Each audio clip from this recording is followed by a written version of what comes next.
Ya, ikhwan akhwat, assalamualaikum warahmatullahi wabarakatuh. Para pemirsa, ikhwan akhwat fillah.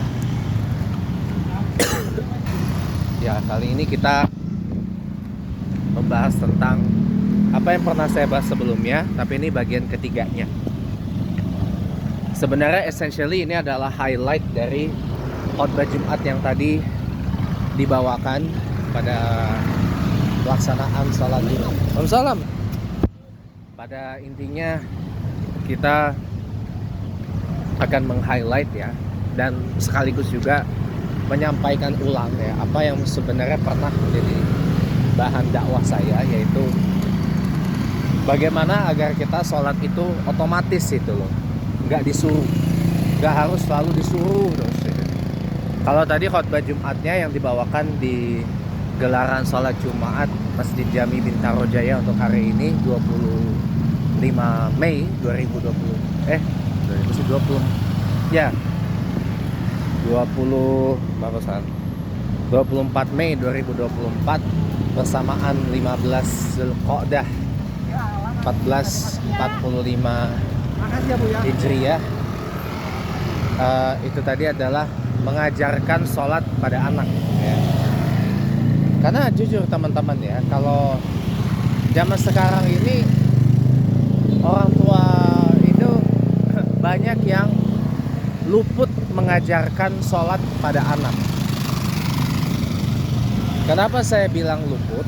Karena orang tua zaman sekarang itu banyak yang hanya mendoktrin, mengagitasi anak itu kayak, ya kamu itu sekolah yang benar, sekolah yang pinter, biar kamu dapat pekerjaan yang, biar kamu dapat kuliah yang bagus, kuliah yang pinter, biar nanti kamu dapat kerjaan yang bagus, kerja yang benar, udah gaji besar, udah itu aja.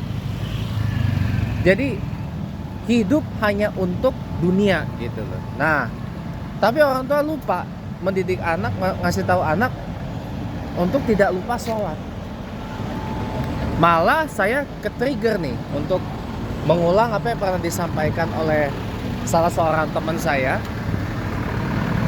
pemilik, pengasuh dan marbot salah satu musola di daerah Rawapapan sana, Sanggrahan dekat rumah, Pak Nur namanya.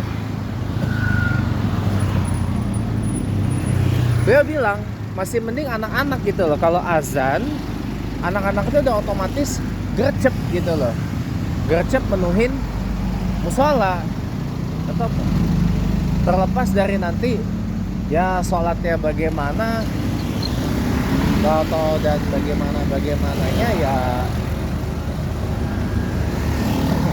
itu nanti urusan belakangan lah, itu nanti belakangan lah, nanti sholatnya bagaimana lah gitu, itu kan nanti berproses lah, bertahap gitu. Yang penting azan, dengar azan, gercep sholat gitu. Kalau yang tua-tua dengar azan tapi nggak gercep gitu loh, masih main, masih ngaso, masih nonton TV dan sebagainya gitu loh, si mainan HP dan sebagainya gitu loh. Karena apa ya, nggak terbentuk, nggak dibentuk gitu loh kebiasaan untuk begitu azan itu otomatis gercep gitu loh, otomatis gercep sholat gitu. Nah tadi udah diajarkan oleh guru kita di dalam khotbah Jumatnya tadi, sekarang saya sampaikan lagi. Jadi pada intinya itu adalah kebiasaan. Orang tua meneladankan sholat kepada anak, karena mustahil kalau anak orang tuanya nggak sholat, anaknya sholat, itu mustahil banget. Ada sih memang anak rajin sholat ya, dia sholatnya bagus, sholat 5 waktunya terjaga, rajin gitu ya, karena mungkin bimbingan dari gurunya, bimbingan dari kawannya, bimbingan dari sanak saudara ya yang lain, tapi orang tuanya kagak gitu. Ada gitu loh, ada banyak memang yang kayak gitu. Cuma kayaknya tuh kayak orang tua itu madrasatil ula, sekolah pertama buat anak gitu loh. Sekarang gini, bagaimana anak bisa kenal yang namanya sholat, bisa tahu yang namanya sholat, bisa sholat kalau bukan orang tuanya yang mengenalkan sholat, ya kan? Iya. Coba, masih lebih mending mana? Mendingan gak kerja apa nggak sholat? Kalau kerja, kalau nggak kerja kita bisa dapat apa? Kita bisa apa? Melakukan apa yang kita bisa lah, meningkatkan apa keterampilan kita. Nanti pekerjaan itu dapat dengan sendirinya, ya. Tapi kalau nggak sholat bagaimana coba? Kalau saya lebih mending nggak kerja, nggak bisa apa-apa ketimbang nggak sholat, ya. Karena kalau nggak sholat itu bahaya banget. Sudah nggak sholat, apalagi data dari tim dakwahnya Masjid Jogokarian di Yogyakarta nih ya, maaf nih saya buka apa adanya, banyak ditemui orang-orang warga sekitaran masjid itu yang nggak sholat itu ternyata nggak bisa sholat. Pas ditanya apa agamanya, Islam. Nauzubillahi min zalik. Islam tapi nggak bisa sholat.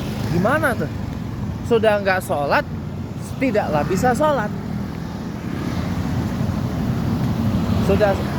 Sudah nggak sholat, nggak bisa sholat juga. Akhirnya apa? Diutus ke rumah, dibimbing, diajarin gimana caranya sholat sampai bisa. Coba itu bayangin. Kenapa? Karena nggak dibiasain. Karena kalau orang abangan tuh kan yang paling penting tuh kan, ya yang penting kita baik sama sesama, ya kan. Ya kalau kita rukun, kita guyup, kita tepo seliro, tenggang rasa kepada sesama kan masih inilah. Kita kalau buat salah kepada Allah kan kita tinggal istighfar, mohon ampun, minta ampun pada Allah gitu kan. Itu udah pemahaman yang menurut saya salah. Yang seperti itu salah.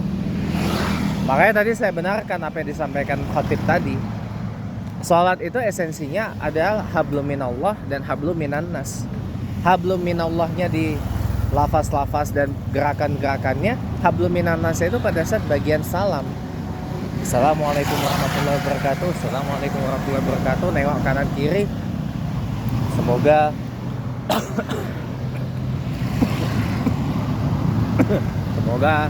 keselamatan, kedamaian, kesejahteraan, keberkahan, kemakmuran senantiasa bersama dengan Anda yang ada di sebelah kanan saya maupun yang ada di sebelah kiri saya gitu. Jadi esensinya sholat itu adalah hablum minallah dan hablum minannas jadi satu.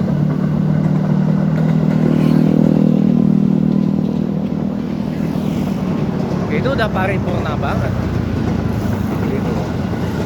Jadi semua biar anak itu otomatis sholat. Gak usah anak dah, kita sendiri aja dah.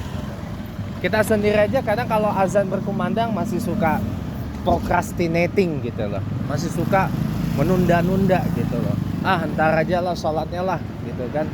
Ya ntar sampai kapan nunggu habis waktu, tiba-tiba ntar udah azan maghrib, ya kan. Begitu udah masuk azan maghrib, ntar aja lah nunggu ini, tiba-tiba udah azan isya. Udah Aisyah, ntar aja lah. Kalau tiba-tiba apa? Udah tidur, ngantuk, tepar, kelewatan sholat subuh. Belum sholat isya, tahu-taunya apa? Mau sholat isya, udah azan subuh. Nah itu tanpa disadari, saya dulu juga begitu. Penyakit kita tuh seperti yang saya alami dulu, seperti itu. Jadi percayalah, kalau kita benarkan sholat kita, yang lain tuh pasti benar. Kalau kita fokus mengislahkan sholat kita, ya, yang lain tuh pasti akan baik.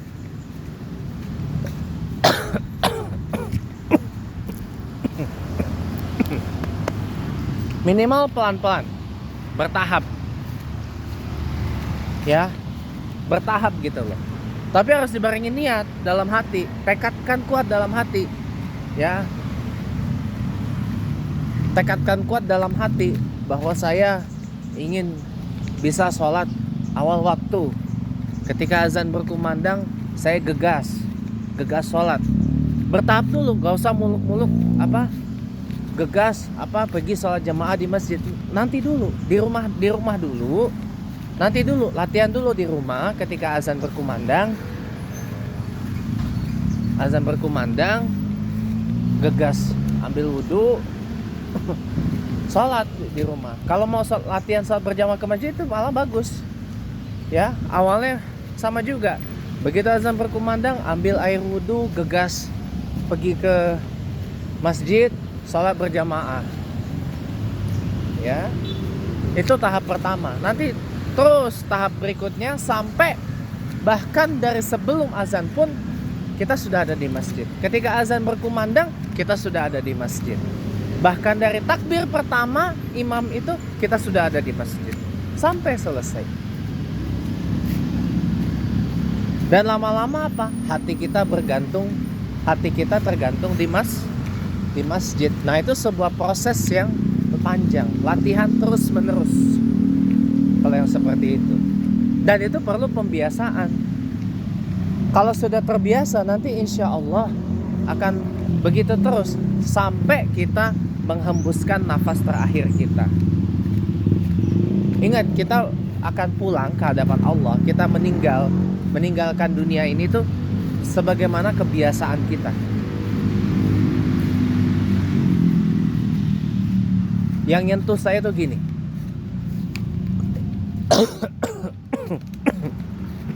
Ada orang yang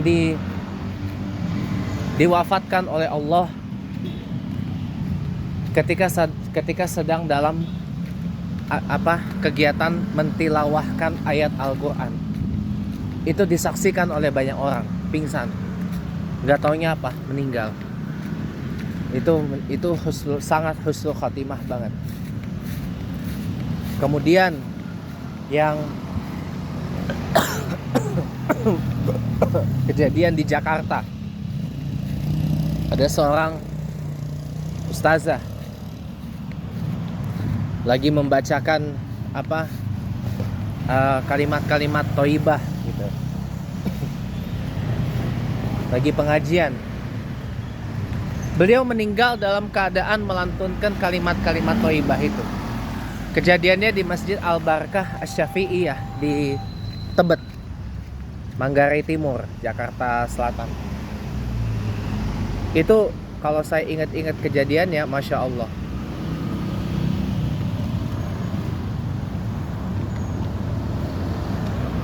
Ada orang meninggal ketika lagi ngimam sholat. Dia meninggal dalam keadaan sujud.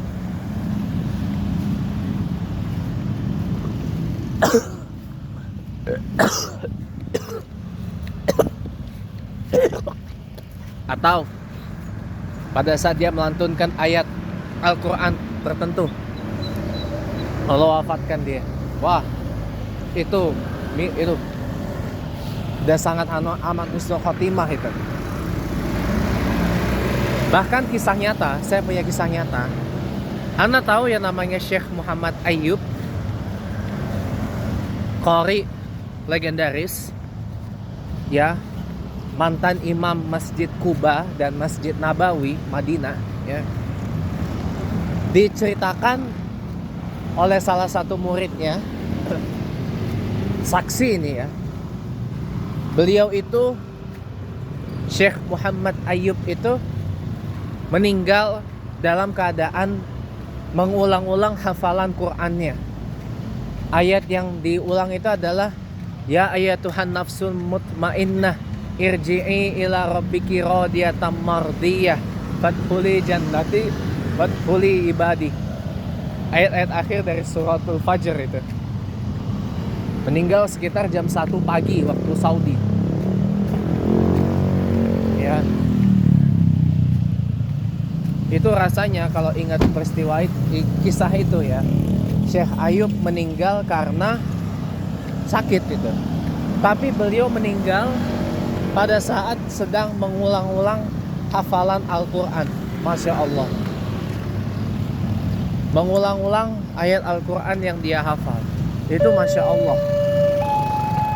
luar biasa dahsyatnya. Nah, jadi benar-benar kayak apa, itu sesuatu yang luar biasa gitu loh. Ketika seorang qori, seorang hafiz meninggal dalam keadaan sedang mengulangi hafalan Al-Qur'annya. Nah, itu Masya Allah. Jadi kita meninggal itu nantinya akan sesuai dengan kebiasaan. Kalau kita meninggalnya dalam keadaan apa? Kita terbiasa marah-marah gitu ya, terbiasa suka perintah sana perintah sini gitu ya, nggak ngeliat-liat kondisi kejiwaan, kondisi psikologis atau orangnya suka atau enggak di perintah-perintah seperti itu, ya mohon maaf gitu loh, kita akan diwafatkan dalam keadaan begitu. Kalau kita suka berjudi, suka judol ya, kita akan diwafatkan juga dalam seperti keadaan itu ya. Semoga kisah nyata dari wafatnya Syekh Ayub yang meninggal dikala sedang mengulang-ulang hafalan Al-Qur'annya itu bisa menginspirasi agar kita mencontohlah beliau ini, bahwa Al-Qur'an itu bukan hanya untuk dipajang, tapi Al-Qur'an itu dibaca, dipelajari, dikaji, dihafali, diterapkan, diamalkan, dibagikan ilmunya kepada yang membutuhkan. Ilmu-ilmu di Al-Qur'an itu luas dan banyak gitu. Termasuk sholat. Perintah sholatnya juga ada di dalam Al-Qur'an. Ya sampaikan. Balighumul minal ayat. Sampaikan walaupun hanya satu ayat, tapi asal pakai ilmunya. Gitu saudara. Jadi ya mungkin itu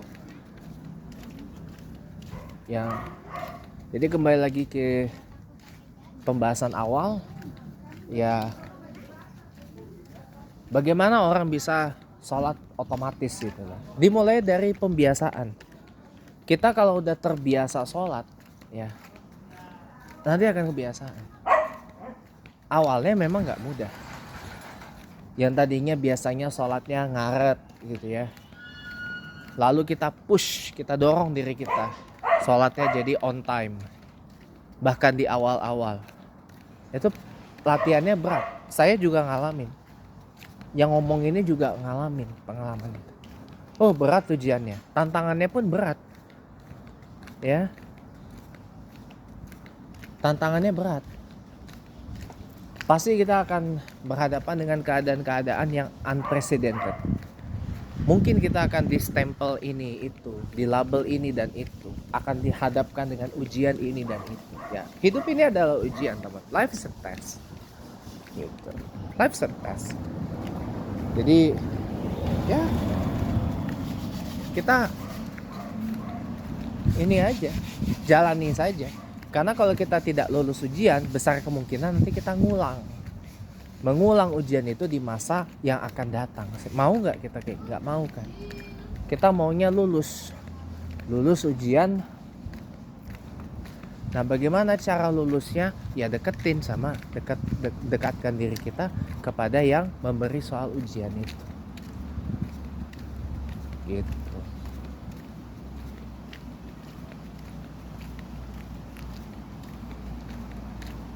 Jadi marilah kita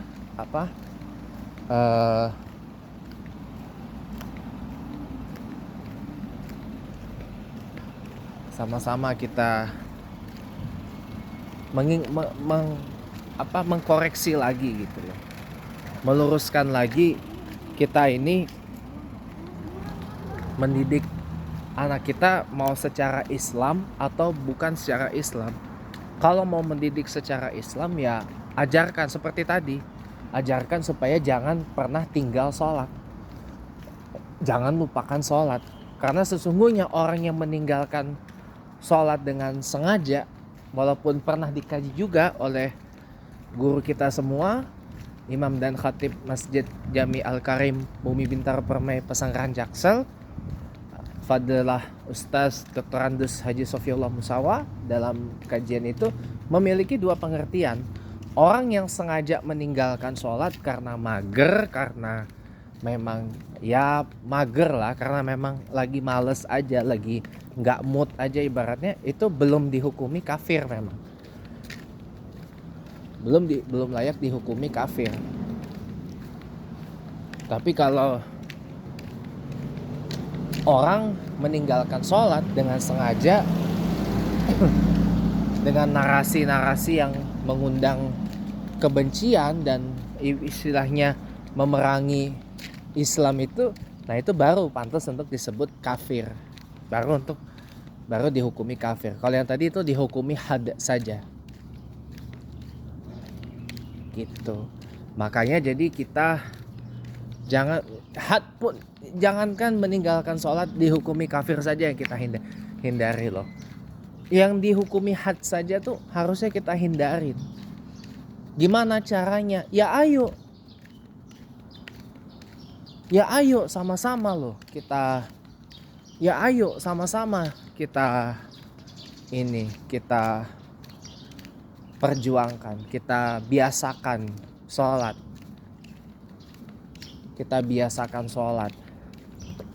Ya, orang tua meneladankan anaknya sholat, suami meneladankan pada istrinya sholat. Allah bisa karena terbiasa kok. Ya, saya pengalaman pribadi waktu dari TK sudah sholat Jumat sendiri. Ya, nggak ada sholat dari TK itu saya didampingi berdua sama orang tua, sama papa, nggak pernah. Dari dulu sholat Jumatnya saya sendiri terus. Gitu. Sendiri terus saya sampai sekarang. Gitu. Saya Jumatan sendiri terus. Dari TK malah. Makanya yang paling penting itu ya, kalau kita mau mendidik cara muslim, yang pertama itu didiklah anak itu rajin sholat. Apapun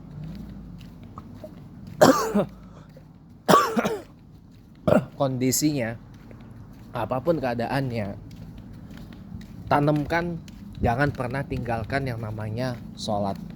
Jangan lupa sholat. Ya,